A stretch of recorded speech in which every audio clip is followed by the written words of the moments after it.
Bueno, hoy es el primer día que nos reunimos acá. Estamos orando porque deseamos empezar a reunirnos una vez al mes en este lugar para tener este tiempo de ágape y de comunión juntos.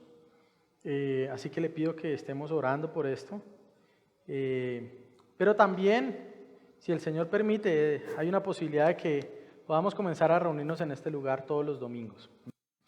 Que vamos también a pedirle al Señor por eso.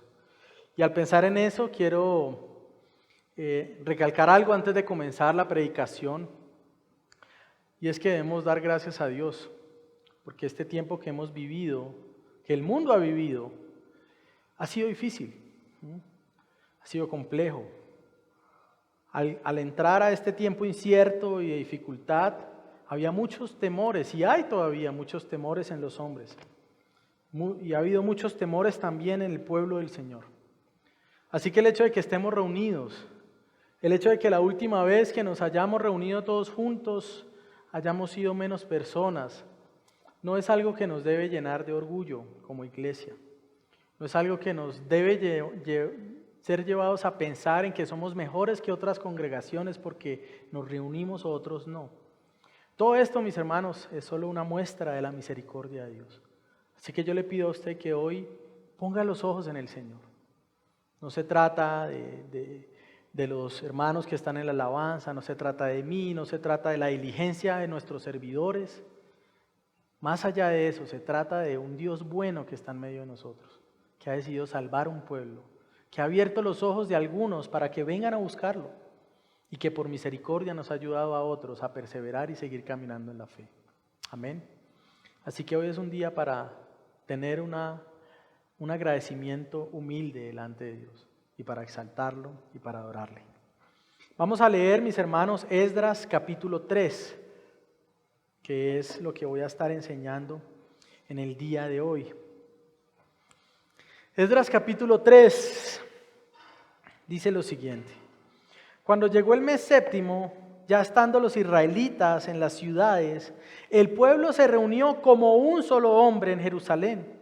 Entonces Jesúa, hijo de Josadac, con sus hermanos los sacerdotes, y Zorobabel, hijo de Salatiel, con sus hermanos, se levantaron y edificaron el altar del Dios de Israel para ofrecer holocaustos sobre él, como está escrito en la ley de Moisés, hombre de Dios. Asentaron el altar sobre su base, porque estaban aterrorizados a causa de los pueblos de aquellas tierras, y sobre él ofrecieron holocaustos al Señor, los holocaustos de la mañana y de la tarde. Celebraron la fiesta de los tabernáculos, como está escrito, con el número diario de holocaustos, conforme a lo prescrito para cada día.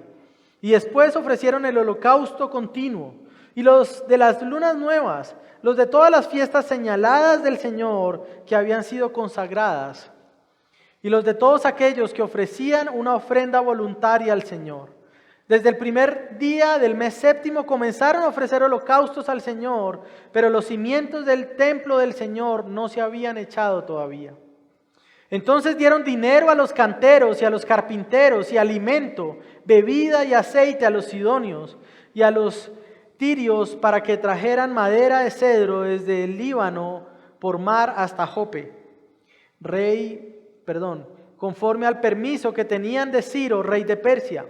En el segundo año de su llegada a la casa de Dios en Jerusalén, en el mes segundo, Zorobabel, hijo de Salatiel, y Jesúa, hijo de Josadac, y los demás de sus hermanos los sacerdotes y los levitas, y todos los que habían venido de la cautividad a Jerusalén, comenzaron la obra y designaron a los levitas de 20 años arriba para dirigir la obra de la casa del Señor. Entonces Jesúa con sus hijos y sus hermanos, Cadmiel con sus hijos y sus hermanos, con sus hijos y los hijos de Judá, y los hijos de Enadab con sus hijos y sus hermanos los levitas, se presentaron todos a una para dirigir a los obreros en la casa de Dios. Cuando los albañiles terminaron de echar los cimientos del templo del Señor, se presentaron los sacerdotes con sus vestiduras, con trompetas, y los levitas, hijos de Asaf, con címbalos, para alabar al Señor conforme a las instrucciones del rey David de Israel. Cantaban alabando y dando gracias al Señor, y decían: porque Él es bueno, porque para siempre es su misericordia sobre Israel. Y todo el pueblo aclamaba a gran voz, alabando al Señor, porque se habían echado los cimientos de la casa del Señor. Pero muchos sacerdotes y levitas y jefes de las casas paternas, que ya eran ancianos y que habían visto el primer templo, cuando se echaban los cimientos de este templo delante de sus ojos, lloraban en alta voz, mientras muchos daban gritos de alegría. Así que el pueblo no podía distinguir entre el clamor de los gritos de alegría y el clamor del llanto del pueblo, porque el pueblo gritaba en alta voz y se oía el clamor desde lejos. Amén. Padre, esta es tu palabra, Señor. Ayúdame a adorarte por medio de este sermón y que los corazones de mis hermanos sean avivados para buscarte. Que los corazones de aquellos que no te conocen sean convertidos en corazones de carne para adorarte. Que escapen de los ídolos de este mundo y corran a ti, Señor. Te damos gracias en Cristo Jesús. Amén. Hemos estado estudiando durante el último tiempo lo que sucede en el relato de Esdras y vamos a ver también Nehemías más adelante. El Señor había anunciado por medio de Jeremías, de Isaías y de otros profetas que iba a llevar a su pueblo cautivo a Babilonia. Pero también había anunciado que el cautiverio no tendría la última palabra, que este cautiverio tendría un punto final, 70 años, y luego ellos volverían a Jerusalén, que sería restablecida la adoración y que ellos nuevamente adorarían al Señor y lo buscarían de todo corazón. Vimos cómo esto se comienza a cumplir en el capítulo 1, cómo se nos habla de que Dios gobierna por encima de Ciro, de que Él despierta el corazón de Ciro y el corazón del pueblo para adorarle y para buscarle. En el capítulo 2 vimos esta larga lista de nombres y números que nos recuerda que el Señor conoce a cada uno de nosotros, conoce a cada uno de su pueblo. Y no solo los conoce, sino que el Señor también tiene una labor para cada uno de ellos, de manera que todos podamos adorarle como Él nos ha mandado. Ahora en este capítulo 3, nosotros vemos a un pueblo fiel, a un pueblo que anhela y atesora la posibilidad de adorar al Señor y que lo hacen, como dice el relato, como un solo hombre, es decir, en unidad. Es la adoración, para lo cual nosotros fuimos salvados, hermano. Hoy voy a abordar entonces 3 puntos en este texto. Voy a abordar 3 ideas acerca de la adoración que vemos allí. En primer lugar, vemos cómo el pueblo adora en unidad, versículo 1 al 6. Luego, versos 7 al 11, adorando a un Dios que ellos conocen. Y luego, verso 12 al 13, adorando en medio de gozo y de lamento. El versículo 1 al 6. Nuevamente dice la palabra del Señor: cuando llegó el mes séptimo, ya estando los israelitas en las ciudades del pueblo, se reunió como un solo hombre Jerusalén. Entonces Jesúa, hijo de Josadac, con sus hermanos los sacerdotes, y Zorobabel, hijo de Salatiel, con sus hermanos se levantaron y edificaron el altar del Dios de Israel, para ofrecer holocaustos sobre él, como está escrito en la ley de Moisés, hombre de Dios. Asentaron el altar sobre su base, porque estaban aterrorizados a causa de los pueblos de aquellas tierras, y sobre él ofrecieron holocaustos al Señor, los holocaustos de la mañana y de la tarde. Celebraron la fiesta de los tabernáculos, como está escrito, con el número diario de holocaustos, conforme a lo prescrito para cada día, y después ofrecieron el holocausto continuo, los de las lunas nuevas, los de todas las fiestas señaladas del Señor que habían sido consagradas, y los de todos aquellos que ofrecían una ofrenda voluntaria al Señor. Desde el primer día del mes séptimo comenzaron a ofrecer holocaustos al Señor, pero los cimientos del templo del Señor no se habían echado todavía. Esdras comienza esta sección de su relato dejándonos saber que luego de haberse instalado en Jerusalén, en las diferentes ciudades alrededor de lo que era el antiguo reino de Judá, lo que hace el pueblo es ser convocado en Jerusalén para reunirse como un solo hombre. Ahora, yo quiero que usted entienda lo que ha pasado. Estos hombres han viajado durante casi 4 meses por el desierto. Han viajado para restablecer una ciudad que está en ruinas, que había sido destruida 70 años atrás. Y estos hombres han llegado a la ciudad, y cuando nosotros examinamos el texto, podemos darnos cuenta que el tiempo que transcurre entre la llegada de ellos y lo que Esdras describe en el capítulo 3, en el comienzo, son tal vez entre 2 semanas y un mes. Yo creo que lo primero que hace generalmente la gente cuando se traslada de ciudad, cuando se muda a un lugar que muchos de ellos no conocían Jerusalén, solo habían escuchado de Jerusalén. Lo primero que hace generalmente las personas es establecerse, buscar estar seguros, buscar conocer la zona, buscar tener estabilidad. Y eso en esta época y en esa no es algo que sea de un día para otro, es algo que toma tiempo. Pero para este grupo de hombres, mis hermanos, era prioritario volver a adorar a Dios. Y entonces ellos en este mes séptimo, el mes llamado Tishri por los judíos, que era lo que conocemos hoy como septiembre, entre septiembre y octubre. Este es el mes más importante en el calendario de los judíos.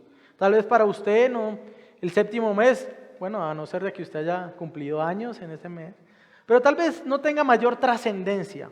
Pero cuando usted le hablaba a un judío de este tiempo, el séptimo mes realmente era el mes más importante del año. Tal vez el único mes que se asemejaba era el mes donde se celebraba la Pascua. Nosotros vemos en Levítico capítulo 23 cómo se nos describe. Vamos a ir allí a Levítico 23, voy a estar nombrando algunos versículos donde se nos muestra la instrucción dada varios siglos antes de lo que estamos viendo en cuanto a la adoración del Señor. Levítico 23 habla del establecimiento de las fiestas en Israel. Y el versículo 23 al 25 dice lo siguiente. Otra vez el Señor habló a Moisés: di a los israelitas, en el séptimo mes, el primer día del mes, tendrán día de reposo, un memorial al son de las trompetas, una santa convocación. No harán ningún trabajo servil, pero presentarán una ofrenda encendida al Señor. El primer día de este mes séptimo lo que se hacía era una gran convocación. Se hacía por medio de trompetas, por medio de instrumentos, y era conocida como la fiesta de las trompetas. En este primer día de este mes se convocaba a todo el pueblo. Ahora, recordemos que los israelitas no vivían todos en Jerusalén, ellos vivían en diferentes zonas de la nación y aparte algunos habían ido a vivir a otras naciones lejanas. Así que para ese primer día del mes, todo israelita verdadero venía a Jerusalén, era convocado a estar en Jerusalén y este primer día era la fiesta de las trompetas. El pueblo se convocaba para que como un solo hombre pudieran adorar al Señor. Más adelante en el verso 26 se nos dice lo siguiente: y el Señor dijo a Moisés: a los 10 días de este séptimo mes será el día de la expiación, será santa convocación para ustedes, y humillarán sus almas y presentarán una ofrenda encendida al Señor. El 10º día de este mes se celebraba lo que hoy se conoce, lo que se conoce también como el Yom Kippur. Era el día de la expiación. Una vez al año se sacrificaban 2 corderos. Bueno, todo el tiempo habían sacrificios, todos los días, todas las semanas, todos los meses. Pero este sacrificio era especial. Se tomaban 2 animales. En el primero de ellos, el sacerdote ponía sus manos en su cabeza y comenzaba a recitar los pecados del pueblo. Decía: Señor, perdónanos porque hemos sido rebeldes, hemos sido idólatras, hemos sido adúlteros, hemos ofendido a nuestros padres, hemos sido unos ladrones. Y toda la lista que si hoy lo hiciéramos tal vez necesitaríamos unos 3 o 4 meses. El sacerdote entonces ponía sus manos sobre el primer cordero y comenzaba a declamar los pecados del pueblo. Luego lo sacrificaba y solamente el sumo sacerdote entraba hasta el lugar santísimo donde estaba el arca del pacto, derramaba la sangre sobre el propiciatorio y entonces la gloria del Señor se manifestaba para proclamar que habían sido perdonados los pecados del pueblo.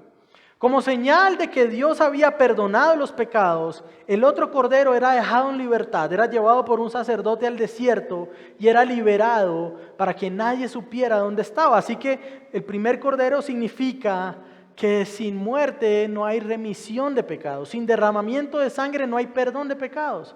Y el otro buscaba apuntar a la verdad de que Dios libra al pecador arrepentido. Así que el 10º día se celebraba la expiación. Luego más adelante en el verso 34 y en el 41 vemos una de las fiestas más importantes, que es la fiesta de los tabernáculos, versículo 34. Dice: di a los israelitas, el día 15 del 7º mes es la fiesta de los tabernáculos. Se celebrará al Señor por 7 días. Verso 41, veamos un poco más la descripción. Así la celebrarán como fiesta al Señor por 7 días en el año. Será estatuto perpetuo para todas sus generaciones. La celebrarán en el mes 7º. Habitarán en tabernáculos por 7 días. Todo nativo de Israel vivirá en tabernáculos, para que sus generaciones sepan que yo hice habitar en tabernáculos a los israelitas cuando los saqué de la tierra de Egipto. Yo soy el Señor tu Dios. El día 15 de ese mes entonces comenzaba una celebración que duraba 7 días. Era la fiesta de los tabernáculos o de las tiendas también. Durante esta semana lo que hacían los israelitas, mis hermanos, era levantar tiendas, haga de cuenta una carpa. La levantaban en los techos de sus casas o la levantaban alrededor de sus casas, en el medio de las calles en la ciudad. Y durante esa semana todos los israelitas tenían que vivir en esas tiendas. Esto era un recordatorio perpetuo de lo que Dios hizo cuando ellos salieron de Egipto. Cuando el pueblo salió de Egipto, habitó también en tiendas porque estuvo 40 años por el desierto, vagando por el desierto. Pero en medio de ese peregrinaje, Dios los sostuvo. Nosotros podemos ver en Éxodo, podemos ver en Levítico, en Números, cómo Dios en medio de ese tiempo, de esos 40 años, sostiene al pueblo. Les da agua de la peña, les da maná del cielo, incluso les da codornices para que ellos puedan comer. Así que la fiesta de los tabernáculos buscaba poner en la mente de los israelitas lo frágil que era su existencia, lo transitoria que era la vida, pero también buscaba recordarles que Dios es el que sostiene a su pueblo durante su peregrinaje. Buscaba entonces mostrar que Dios lo sostiene por medio de grandes señales. Esa fiesta, eso era un recuerdo de la pequeñez del pueblo, pero también de la grandeza de Dios.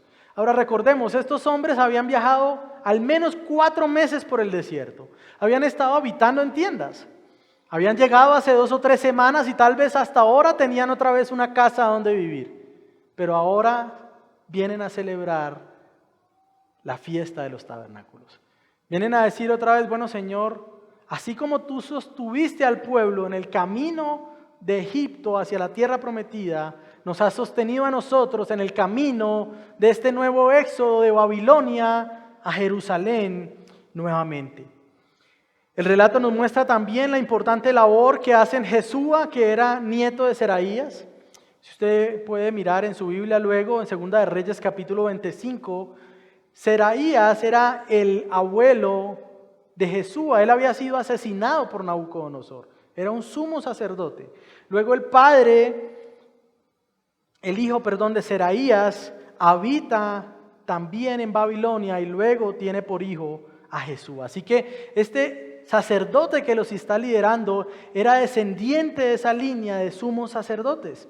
Y también vemos a Zorobabel, hijo de Salatiel, descendiente también de David, es decir, el heredero legítimo del trono, y era él quien estaba llamado a reinar sobre ese pueblo. Al regresar del exilio entonces el pueblo es guiado por 2 figuras que habían perdido importancia. ¿Cómo tener importancia un sacerdote que no tiene templo donde hacer sacrificios? ¿Cómo pudiera tener importancia un rey sin reino? Así que cuando el pueblo viene, es importante que estas 2 figuras vuelven a aparecer en medio de su vida y los guían para adorar al Señor. Ambas figuras ponen en relieve no la grandeza de ellos, no el valor de Jesúa o la grandeza de Zorobabel, sino la fidelidad de un Dios que cumple sus promesas. Durante estas fiestas judías entonces se resaltan varias cosas.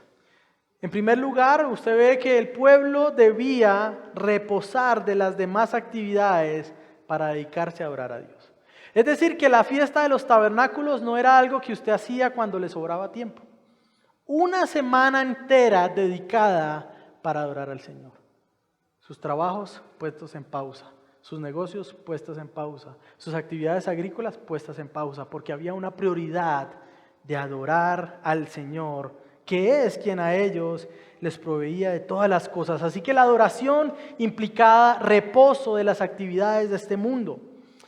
También, en segundo lugar, el pueblo debía humillar su corazón ante los símbolos que recordaban qué tan grave era el pecado. Durante toda la fiesta de los tabernáculos, todos los días se ofrecían sacrificios. Cuando usted se acerca a leer Levítico, ve todo este derramamiento de sangre, toros siendo sacrificados, machos cabríos siendo sacrificados, corderos siendo sacrificados, palomas siendo sacrificadas, y usted ve todo ese baño de sangre. En la mente del judío esto buscaba recordarles que la paga del pecado es la muerte. Y también buscaba recordarles que no puede haber remisión de pecado sin un sacrificio. Así que el pueblo debía, ante estos símbolos que mostraban lo grave de su condición, lo grave de su pecado, ellos debían humillarse a Dios y decir: Señor, perdónanos. Ofrecemos estos animales como sustitutos porque lo que ellos están recibiendo, ese sacrificio de sus vidas, es lo que nosotros mereceríamos por nuestra maldad. Pero tú has determinado esto para recordarnos también que tú estás dispuesto a perdonar. Mis hermanos, el pecado es grave delante de Dios, pero Dios está presto a perdonar a aquel que lo busca. También algo que buscaba mostrar estos sacrificios era que Dios era fiel y que sus promesas se iban a cumplir y se estaban cumpliendo al sacarlos de Egipto y ahora se estaban cumpliendo a sacarlos de Babilonia y traerlos a la tierra que Él había prometido. En este éxodo están llegando a una Jerusalén en ruinas. En el primer éxodo llegaron a una Jerusalén poseída por otras naciones. Ahora están llegando a una tierra que es de ellos, pero que está destruida. El pueblo reunido como un solo hombre para recordar estas verdades acerca de Dios. Ahora uno pudiera preguntarse, hermanos, ¿este pueblo acaba de llegar en un viaje largo? ¿Por qué no tienen al menos un año para poder establecerse, para poder estabilizar sus negocios, para poder hacer crecer y prosperar sus emprendimientos? ¿Por qué tienen que venir a hacer esto siquiera un par de semanas después de llegar? La respuesta, mis hermanos, es que para ellos era prioritario adorar a Dios. La respuesta es que ellos habían sido llevados a Jerusalén no para tener una prosperidad material, sino para que sus almas fueran prosperadas al buscar adorar nuevamente al Señor. Así que era prioritario para ellos adorarlo. La fiesta de los tabernáculos, mis hermanos, para ellos también era un recordatorio de que el Señor hará con su pueblo como hizo con sus ancestros. Él los había librado de Egipto, la nación más poderosa, y ahora los estaba librando del imperio medo-persa. Les recordaba también de que Él es el rey por encima de los reyes. Y que la liberación del pueblo de Egipto tenía el mismo propósito que la liberación ahora al sacarlos de Babilonia: adoración. Ese era el propósito. ¿Qué decía Moisés cuando se presentaba al faraón? Deja ir a mi pueblo para que me adore en el desierto. ¿Qué hace el pueblo ahora al salir de Babilonia? Venir y adorar al Señor. Mis hermanos, esto nos habla de la importancia de la adoración para el pueblo de Dios. Ahora, cuando alguien se pregunta ¿cuál es la tarea principal de la iglesia en el mundo? Cuando alguien pregunta ¿para qué existe la iglesia?, surgen muchas voces, surgen muchas posibles respuestas. Algunos dicen que la labor principal de la iglesia es ayudar a los necesitados. Algunos dicen que la labor de la iglesia es que no hayan más pobres en el mundo. Otros dicen que la labor principal de la iglesia es ser influencia, afectar sus esferas de la sociedad y ser cabeza, no cola, etcétera, etcétera, etcétera. Otros dicen que es brindar solución a la tristeza. Otros dicen que la misión de la iglesia es ayudar a los hombres a que sean prósperos materialmente. Pero otros más espirituales levantan su voz y dicen que la tarea principal, la misión principal de la iglesia es la Gran Comisión. Y aunque algunas de estas cosas sean ciertas, algunas, no todas, la labor principal de la iglesia no es ninguna de estas. La gran misión del pueblo de Dios no es otra sino la adoración. ¿Cuál es el propósito de la Gran Comisión? La adoración. ¿Cuál es el propósito del evangelismo? La adoración. ¿Cuál es el propósito de las misiones? La adoración. Lo primero que llegaron a hacer los exiliados fue levantar el altar para adorar a Dios. Mis hermanos, la adoración es el corazón de las misiones. ¿Qué hacemos nosotros cuando vamos a otro pueblo, a otra etnia? No estamos tratando de colonizarlos y cambiar sus costumbres. Lo que estamos tratando es que abandonen ídolos falsos y abracen al verdadero Dios. Lo que hacemos al predicar el evangelio es animar a los hombres a que abandonen sus ídolos falsos y corran al Señor. La adoración, como dice John Piper, es el corazón de las misiones, pero al mismo tiempo es la gasolina de las misiones. Vamos a las misiones porque queremos que ellos adoren a Dios, pero vamos a las misiones porque nosotros mismos queremos hacerlo para adorar a Dios. Predicamos para que otros adoren a Dios y predicamos para adorar a Dios. Deseamos que ellos se aparten de la idolatría para que corran al verdadero Dios. Mis hermanos, la adoración no es opcional para el cristiano. La adoración es prioritaria para nosotros. Todo aquel que ha sido librado por el Señor debe ser un adorador. Ahora, ¿qué posición tiene la adoración en tu vida? ¿Qué posición tiene el hecho de buscar, desear vivir para la gloria de Dios? Ahora, cuando estoy hablando de adoración, mis hermanos, no estoy refiriéndome solamente a las canciones. Algunos tienen esa idea errada que adoración es solamente poner una canción y cantar. O sacar la guitarra, tocar y cantar. Eso no es lo único que es adoración. De hecho, no es en gran parte lo que es la adoración. La adoración es todo en la vida cristiana. Nuestra adoración, mis hermanos, refleja la manera como nosotros vemos el mundo. Nuestra adoración refleja nuestra cosmovisión. Ahora, ¿qué es cosmovisión? La cosmovisión cristiana está compuesta de algunos elementos. En primer lugar, del dogma o de las doctrinas. Así que la cosmovisión incluye qué creo sobre el mundo, qué creo sobre Dios. También muestra aquello que es narrativa, es decir, la historia que yo creo sobre el mundo. Por eso la cosmovisión cristiana no cree que el hombre viene producto del azar. ¿Qué creo sobre la historia del mundo? Creo que Dios es el creador. Entonces la cosmovisión es dogma, doctrina, también es narrativa, la historia que creo, unos símbolos memoriales que celebran las verdades de esa doctrina. Al celebrar la fiesta de los tabernáculos, ellos estaban celebrando la doctrina que creían sobre Dios. Dios es proveedor, Dios es bueno, Dios es fiel, Dios cumple sus promesas.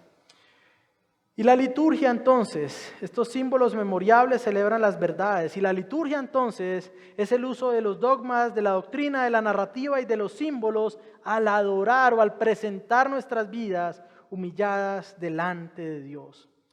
Lo que hacemos, mis hermanos, hoy día busca que veamos el mundo de manera correcta. Lo que hacemos al venir a congregarnos es recordar cómo debo ver el mundo, cómo debo ver mi vida, cómo debo ver a Dios, cómo debo ver a mi familia, cómo debo ver las naciones de la tierra. Lo que hacemos entonces es buscar, desear, abrazar una visión del mundo acorde a lo que Dios dice. Lo que hacen los pastores entonces es entregar doctrina y entregar también símbolos memoriales y entregar también narrativa, para que entonces nosotros tengamos una cosmovisión correcta. Por eso celebramos la Cena del Señor. Es un memorial que nos recuerda enseñanza, doctrina y la historia en la que nosotros creemos. Es por eso que nuestro culto, nuestra liturgia está compuesta por las cosas que usted está viendo hoy. Si usted hoy nos está acompañando, usted puede darse cuenta que nuestro culto está compuesto por leer la Biblia, cantar la Biblia, predicar la Biblia y observar el mensaje de la Biblia por medio de los elementos como es la cena del Señor. Pero también incluye tener comunión entre hermanos como la Biblia nos manda, por eso hoy tendremos nuestro ágape. Mis hermanos, la adoración es prioritaria. Estos exiliados tenían claro que la adoración es prioritaria y el verso 3 nos deja ver qué tan grande era esa prioridad. Vamos nuevamente al versículo 3 de Esdras, dice: asentaron el altar sobre su base porque estaban aterrorizados. Mis hermanos, vamos a ver la próxima semana también, que cuando el pueblo de Israel llega a Jerusalén, llegan con amenazas de muerte. Amenazas de muerte de las naciones vecinas, amenazas de muerte de los que eran parte del pueblo de Dios, de las tribus del norte. Amenazas de muerte de decir, ustedes no pueden adorar a Dios y si lo hacen, los vamos a matar. Ellos entonces estaban aterrados. Ahora, no era una oposición como una burla en Facebook, no era una oposición como un no me gusta en un estado, no era una oposición como que nos bloqueen en una página, no era este tipo de oposición, mis hermanos. Era oposición verdadera, oposición como la que están sufriendo nuestros hermanos en Afganistán. Oposición verdadera, la vida en riesgo. Y ante eso, la reacción de los creyentes fue terror. Se nos dice en el texto, ellos estaban, no un poquito asustados, se nos dice, ellos estaban aterrorizados. Pero mis hermanos, lo que hace el pueblo cuando está aterrorizado es adorar. Lo que debe hacer el cristiano cuando está aterrorizado es adorar. Ellos levantaron el altar porque estaban aterrorizados de lo que pudiera pasarles. Estos eran enemigos de su religión, eran enemigos de su forma de ver el mundo, eran enemigos de su pueblo, querían verlos muertos, pero en su miedo lo que hicieron no fue esconderse, no fue decir, bueno, tengamos amor por el prójimo y entonces aplacemos la fiesta de los tabernáculos para el otro año. Volvámoslas a hacer cuando sea más seguro. Sacerdote, pastor, volvámosla a hacer cuando nuestra vida no esté en peligro. Nosotros hemos atravesado momentos de temor y dificultad. Este tiempo que estamos atravesando como mundo es un tiempo donde se busca establecer el terror como parte de la vida de los hombres. Terror a sentarme en algún lugar, terror a darle la mano a alguien, terror a abrazar a alguien, terror a bajarme el tapabocas. Terror, terror, terror, terror. Y en ese terror lo que nos han dicho es, no pueden adorar a Dios. Cuando lo que tenemos que hacer es adorar a Dios. Mis hermanos, ellos vencieron el temor adorando. El temor no es pecaminoso. Lo que es pecaminoso es lo que usted hace para responder al temor. Nosotros, mi hermano, hemos tratado de ser una iglesia que responda al temor con adoración. Hemos sido determinados en esto. Al principio tal vez no era agradable para todos. Pastor, de pronto está siendo un poco extremo. Esto no es una persecución. No estamos hablando de persecución, estamos hablando de reacción al temor.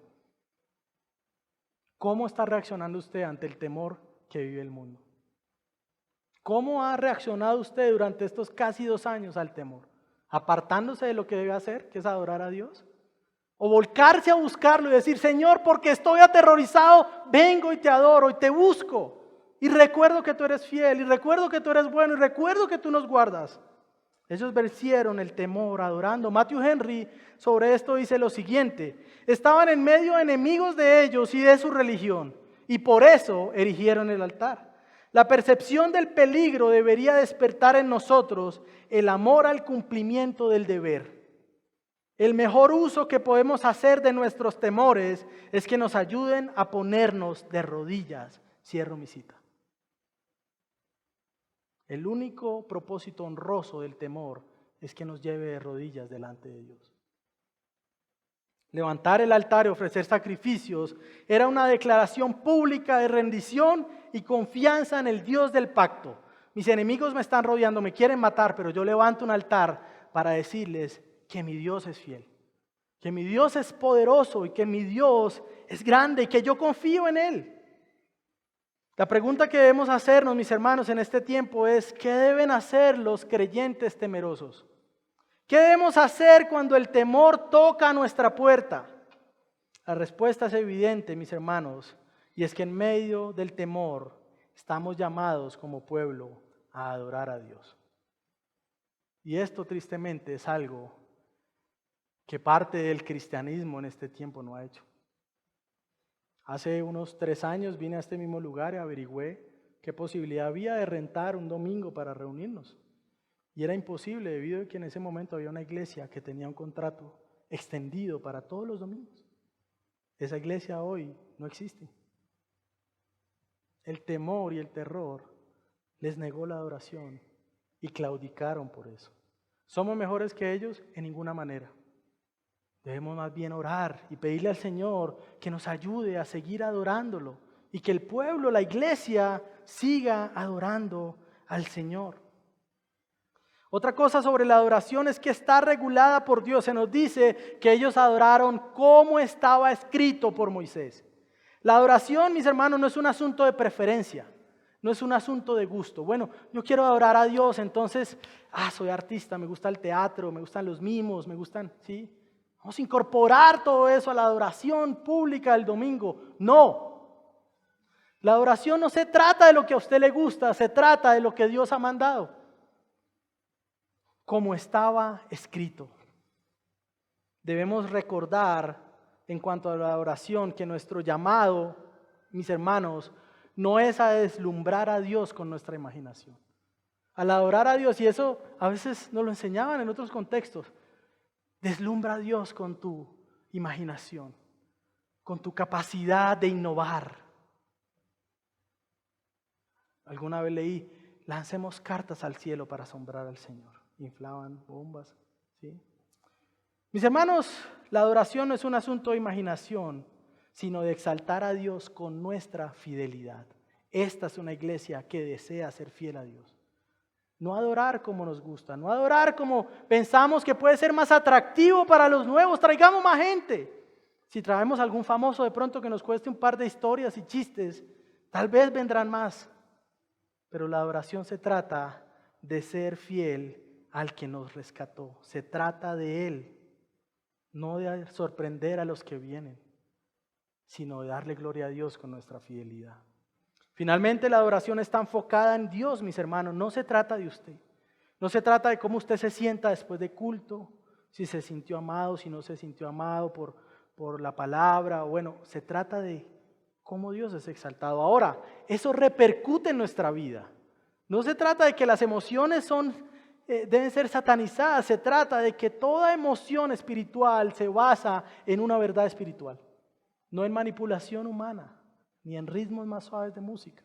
Se trata en que las verdades de Dios conmueven nuestro corazón.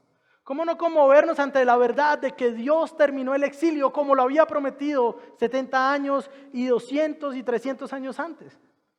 ¿Cómo no conmovernos ante este tipo de Dios, mis hermanos? La adoración debe ser prioridad en nuestra vida. Si usted nos visita hoy, debe saber también que ese es un llamado para su vida. Este es un llamado para que los incrédulos abandonen la incredulidad y adoren a Dios. Todo hombre es adorador. Y cuando alguien dice: no, yo estoy libre de esas cadenas, yo soy ateo, yo soy racionalista, yo soy esto, yo soy aquello, usted está adorándose a usted mismo, está adorando a su razón, está adorando los escritos de otros hombres. Y la invitación es: abandone esa falsa adoración y adore al verdadero Dios. Mis hermanos, somos llamados a adorar a Dios. Él es el verdadero sacrificio. Todos estos sacrificios no eran suficientes. Por eso tenían que repetirse todos los años. Apuntaban a que era necesario un mejor sacrificio. Y Cristo vino a ser ese único y mejor sacrificio. Pero también debemos adorar en unidad y debemos adorar en unidad en lo que entendemos de Dios. Pero también adoramos a un Dios que conocemos. Eso me lleva a mi segundo punto, versículos 7 al 11.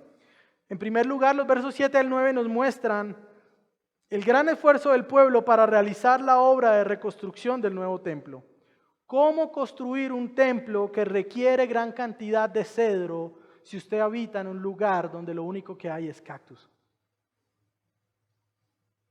De la misma manera como hicieron el primer templo, Salomón, negociando con las naciones extranjeras, importando los elementos que necesitaban. Eso es lo que vemos en los versículos 7 al 9. El pueblo hace lo mismo que había hecho Salomón en 2 de Crónicas capítulo 2. Los elementos necesarios tenían que ser traídos de otro lugar lejano. Eso requería también esfuerzo y compromiso del pueblo, porque nadie iba a traer árboles, cedros del Líbano por nada, porque ellos eran naciones que no creían en el Señor. Así que el pueblo, como nosotros vemos ahí, paga a estos obreros, paga a estos carpinteros, paga a estos que cultivaban la madera para que la trajeran por vía marítima. Requería un esfuerzo, mi hermano. La historia de Esdras es la historia de un pueblo comprometido y esforzado por adorar a Dios. La adoración cuesta. Congregarnos, adorar a Dios, servir a Dios, hacer un sermón, preparar unas alabanzas al Señor, cuesta de nuestro tiempo, de nuestro esfuerzo, de nuestra vida para adorarlo a Él. Pero es lo que vale la pena, es a lo que nosotros hemos sido llamados. Mis hermanos, esta adoración requiere esfuerzo, requiere entrega. Debemos desear el día del Señor como el día en que adoramos al Señor, pero también como el día en el que servimos a Dios. Muchos de ustedes vienen a recibir un culto, pero hay una porción de hermanos que vienen a permitir que ese culto sea hecho, a servir para que el culto pueda ser realizado. Y la pregunta es, ¿cómo usted ve el día del Señor? Para algunos el hecho de no congregarse fue maravilloso, porque entonces podían escoger, y si no me gustaban tanto mis sermones, pues se fue a ver a Súgel o se fue a ver a... ¿sí? Y hay una palestra de buenos predicadores. Pero el cristiano sabe que eso no es adoración. No es solamente escuchar un sermón o escuchar el mejor sermón. Es juntarse a declarar las verdades del Evangelio del Señor. ¿Cómo ve usted este día? ¿Lo ve como una oportunidad y un privilegio para congregarse? ¿Como un espectáculo? ¿Como algo que lo beneficia un poco? ¿O como algo en lo que usted realmente puede servir a su Señor? Se muestra la adoración como algo que involucra a la familia. Versículo 9, nosotros vemos que ellos son llamados y traen a sus hermanos y a sus hijos. Es el patrón que vemos ahí. Y aquel vino con sus hermanos y con sus hijos. Y el otro vino con sus hermanos y con sus hijos. Mis hermanos, la adoración es algo en lo cual nosotros debemos involucrar a nuestra familia. Ellos servían y adoraban con sus padres, con sus hijos y con sus hermanos. Debemos pedir al Señor que eso domine nuestro corazón. Al traer a nuestros hijos, usted no lo trae solamente para que tenga un tiempo para jugar con otros niños. El propósito no es que socialicen, aunque eso sucede. El propósito es que ellos sean testigos de cómo el pueblo adora al Señor, de cómo usted adora al Señor. Ese es el propósito, involucrar a nuestros hijos en la adoración. Y la pregunta nuevamente es, ¿qué ejemplo le da usted a sus hijos cuando vienen? ¿Cómo ven ellos que usted percibe el día del Señor? Los levitas entonces son designados para guiar al pueblo en esta adoración. Y lo que vemos también en los versos 10 y 11 es el contenido de esa adoración. Versículo 10. Cuando los albañiles terminaron de echar los cimientos del templo del Señor, se presentaron los sacerdotes en sus vestiduras con trompetas, los levitas, hijos de Asaf, con címbalos, para alabar al Señor conforme a las instrucciones del rey David de Israel. Y cantaban alabando y dando gracias al Señor, porque Él es bueno, porque para siempre es su misericordia sobre Israel. Esto es algo maravilloso, hermanos. Ellos habían estado 70 años. 70 años. Pocos de los que estamos acá tenemos esa edad. Algunos un poquito más de la mitad. Toda su vida, el doble de su vida, sin poder congregarse, sin poder adorar al Señor, sin presenciar las ceremonias y los símbolos que le recordaban la grandeza de Dios, sin poder ver a los sacerdotes y los levitas. ¿Imagina usted ser sacerdote y tener su túnica, su efod y toda su indumentaria para adorar guardada? 70 años de seguro no empolvadas, porque ellos tenían esa esperanza de adorar a Dios. Los que tardaron tal vez un año, año y medio sin venir a la iglesia, ¿no sentía usted deseo de congregarse? ¿No sentía usted deseo de adorar al Señor? Y cuando finalmente pudo hacerlo, aunque con temor y con cosas, ¿no sintió gozo en su corazón? ¿No sintió alegría de poder estar nuevamente a una voz cantando porque Dios es bueno y para siempre es su misericordia? Nosotros podemos entender un poquito de lo que ellos sintieron. Imagínese usted ahí 70 años después, viendo salir a los sacerdotes, viendo salir a estos hombres con címbalos, con trompetas, con instrumentos, y comenzando nuevamente a exaltar las grandezas de Dios. Todos los símbolos daban testimonio de la fidelidad de Dios. Todos eran determinados por Dios y mostraban que las promesas de Dios son cumplidas, que Dios tiene un pueblo y que Dios guarda a su pueblo en el camino hacia Él. Lo más maravilloso, más allá que las trompetas, más allá que los címbalos, más allá que las vestiduras sacerdotales, era el contenido de su canción, porque Él es bueno, porque para siempre es su misericordia para con Israel. Esa era la razón por la que todo pasaba. Esa es la razón para viajar 4 meses y abandonar su seguridad en Babilonia.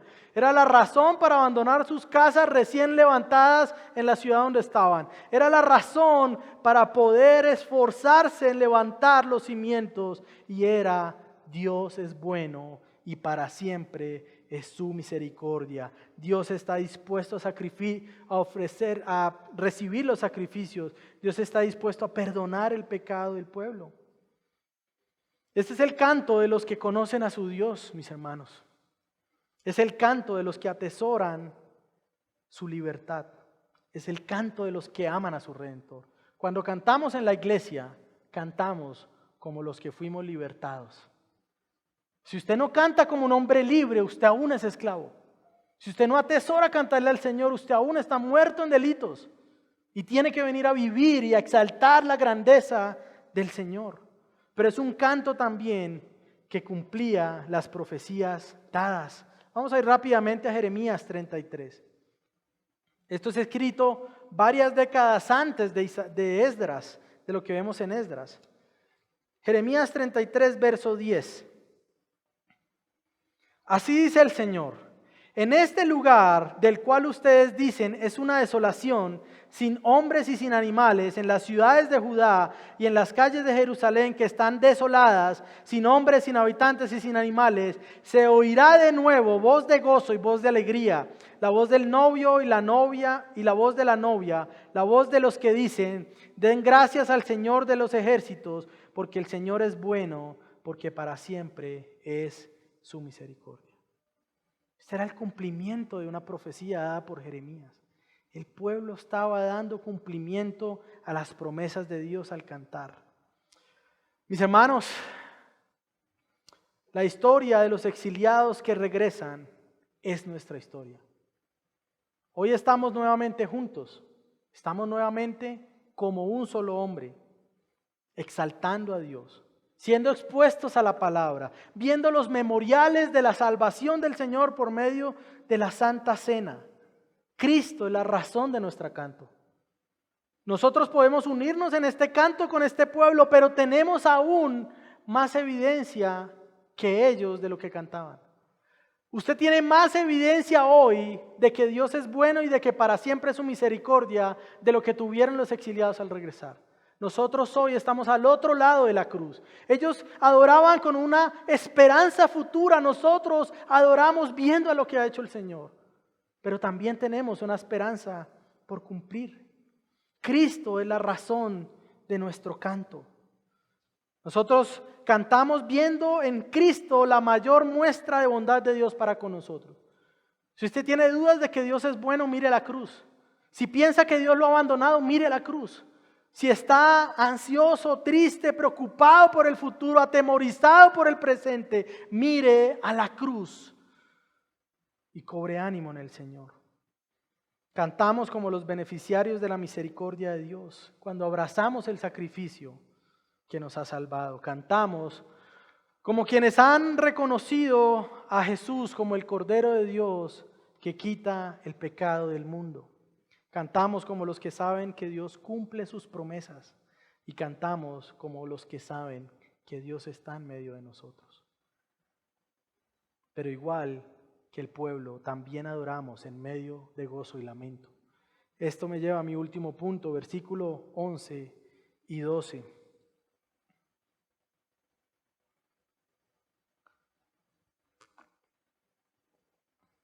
Versículo 12.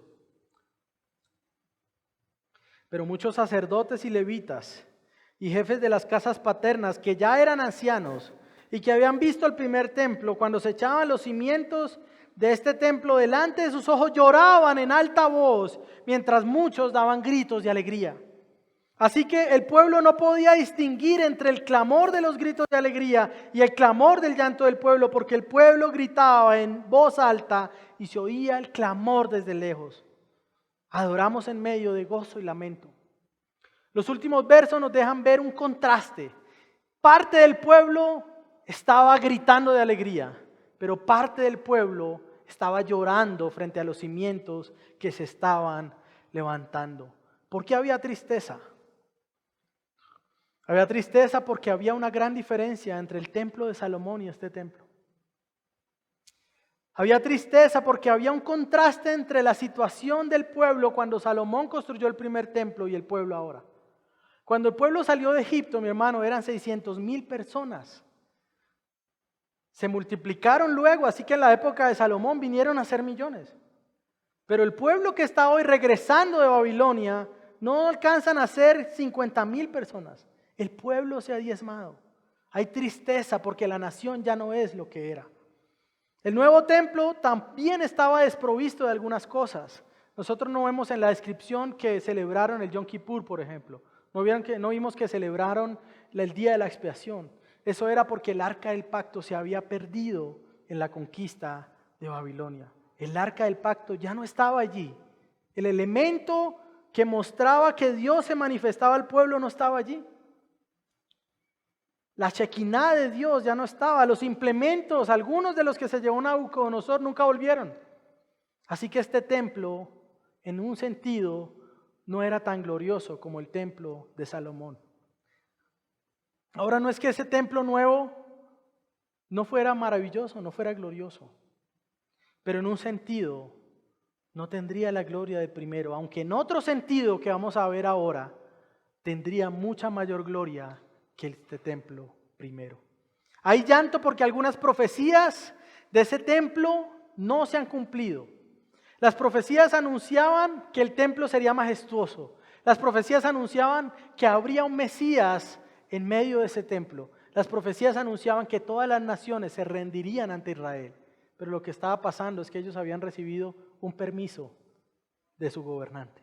No estaban siendo libres aún. Así que había llanto porque decían, sí, Dios ha sido fiel, sí, Dios ha cumplido, pero pensamos que en este cumplimiento íbamos a ver todo y todavía no lo vemos todo. Hay algo que falta, hay algo que todavía no se ha cumplido. Esta gente esperaba ver el cumplimiento de todo antes de morir y no pudo verlo. Por eso lloraban a gran voz. Pero algunos daban voces de alegría. Los más jóvenes y algunos de los ancianos dan voces de alegría, gritan, se exaltan, cantan y se gozan al ver las bases del nuevo templo. Ellos se gozan porque al ver el templo comienza, cuando el templo se levanta, evidencian que Dios está cumpliendo sus promesas. Y hay gozo por eso. Se gozan también porque han evidenciado que Dios los ha cuidado en medio de su viaje. Se alegran porque ven que Dios gobierna incluso por encima de Ciro. El gozo fluye de un corazón agradecido porque Dios los ha salvado. El gozo viene de un corazón que entiende que sin merecerlo hace parte del remanente escogido. Ellos se gozan porque saben que no tienen nada en sí mismos que los haga dignos de estar ahí. No tienen nada que los haga dignos de ver el cumplimiento de las promesas del Señor. El pueblo se fundía en una mezcla, llanto y gozo, tristeza y alegría. Y como ellos, también somos nosotros el día de hoy. En ocasiones experimentamos esta misma mezcla de adoración, gozo y tristeza. En medio de la adoración nos afligimos debido a que aún hay pecado en nosotros. Adoramos a Dios, pero sabemos que aún estamos luchando con el pecado. Hay tristeza porque los que amamos aún no adoran al Señor, siguen tras ídolos vanos y hay dolor en nuestro corazón. Hay tristeza cuando pensamos en que todo tiempo pasado el cristianismo parece haber sido más glorioso. Nosotros estamos sobre hombros de gigantes, Calvino, Lutero, Knox, Wycliffe, todos ellos. Pero no por eso podemos mirar al pasado y creer que todo fue mejor que hoy. Hoy Dios nos ha dado este día para vivir en este tiempo. Miramos hacia atrás con gozo, nos gozamos de la doctrina que hemos bebido de allí, pero en ninguna manera deberíamos desear vivir como si estuviéramos en el siglo XVII. Vivimos hoy y Dios nos ha escogido para estar hoy y quiere hacer algo con nosotros en este tiempo. Mirar atrás y decir, la iglesia cristiana nunca será lo mismo. Los avivamientos de Wycliffe allá en Boston y en esa zona cerca de Nueva Jersey no se compara con lo que pasa hoy. Bueno, y mire, hoy Boston tiene 1% de cristianos, aunque Jonathan Edwards predicó allá. Se nos ha dado este tiempo, mis hermanos, para vivir. Pero aunque nuestra adoración esté mezclada de tristeza y gozo, lo que debe dominar nuestra adoración es el gozo. Lo que debe predominar en nuestra adoración es el gozo. Ahora, les decía hace un momento, el primer templo parecía más glorioso que el segundo en algunos aspectos. Pero fue este segundo templo, construido como se pudo, aquel que vio al Redentor entrar por sus puertas. El primer templo vio a la Shekinah, pero este segundo templo vio al Rey entrando. Estas segundas murallas se abrieron para dar paso al Señor montado en el pollino. Estas puertas se abrieron para ver al Señor saliendo cargando la cruz hacia el Calvario. Tenemos gozo, hay una mezcla, pero lo que domina es el gozo, porque sabemos que aún faltan profecías por cumplir y sabemos que nuestros ojos las verán. Sabemos que el Señor las cumplirá. Por eso hay gozo aún en medio de la aflicción. Hay gozo porque vamos de camino a nuestra ciudad celestial. Tenemos gozo porque aunque adoremos en medio de nuestra lucha con el pecado, ninguno de nosotros acá levanta manos totalmente limpias. Ninguno. Del pastor hacia allá, todos levantamos nuestras manos con debilidad y diciendo, Señor, esto es lo que tengo, ayúdame a lidiar con mi pecado. Ayúdame a adorarte cada día mejor. Ayúdame a adorarte siendo librado de mi orgullo, de mi pecado, de mi inmoralidad, de mis luchas. Ayúdame a buscarte como debe ser buscado. Tenemos gozo porque a pesar de luchar con el pecado, sabemos que en Cristo tenemos perdón. Como el Cordero que quita el pecado del mundo, Él es aquel mejor sacrificio. Él es el cumplimiento de las profecías que faltaban por cumplir. Ageo, capítulo 2, versículo 9, dice lo siguiente, otra profecía sobre ese segundo templo. La gloria postrera de esta casa será mayor que la primera, dice el Señor de los ejércitos. Y en este lugar daré paz, declara el Señor de los ejércitos. Adoramos con gozo sabiendo que esa profecía se cumplió en nuestro Señor. Él es aquel que cumple la promesa de darle paz a su pueblo. Mi paz os dejo, la paz os doy. Cristo es aquel a quien apuntaba la construcción del segundo templo. Aquí el quien vendría a ser el mismo templo, Él será el templo, Él será el sacerdote, Él será el sacrificio, Él será el rey, Él será el profeta de Dios para hablar a los suyos. Finalmente, hay gozo en nuestra adoración por la certeza que tenemos de que las promesas del Señor se cumplirán. Y aún en medio de una adoración mezclada de gozo y tristeza, tenemos una promesa de que habrá el día cuando toda la tristeza será erradicada. Apocalipsis 21. Entonces vi, dice Juan, mirando hacia el futuro con las visiones que Dios le dio, vi un cielo nuevo y una tierra nueva, porque el primer cielo y la primera tierra pasaron y el mar ya no existe. Y vi la ciudad santa, la nueva Jerusalén, que descendía del cielo de Dios, preparada como una novia ataviada para su esposo.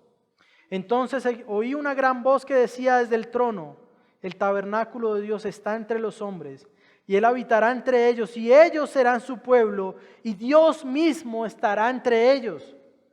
Él enjugará toda lágrima de los ojos, y ya no habrá muerte, ni habrá más duelo, ni clamor, ni dolor, porque las primeras cosas han pasado. Mis hermanos, en medio de nuestro peregrinaje, nuestra prioridad debe ser la adoración, por encima de los temores. Este no es un llamado a que usted se vuelva de acero y no sienta nada. Este es un llamado para que en medio de un tiempo de temor y terror, nosotros sigamos volcándonos a adorar a Dios. Es la respuesta que se espera de nosotros. Vamos camino a una ciudad donde Dios estará en medio de nosotros. Es urgente adorar a Dios. Es una necesidad adorar a Dios con todo lo que nosotros somos. Es el centro de nuestra adoración, Dios. Y por eso debemos desear ser fieles cuando lo adoramos. Él es digno y cada día nos guía al cumplimiento de sus promesas.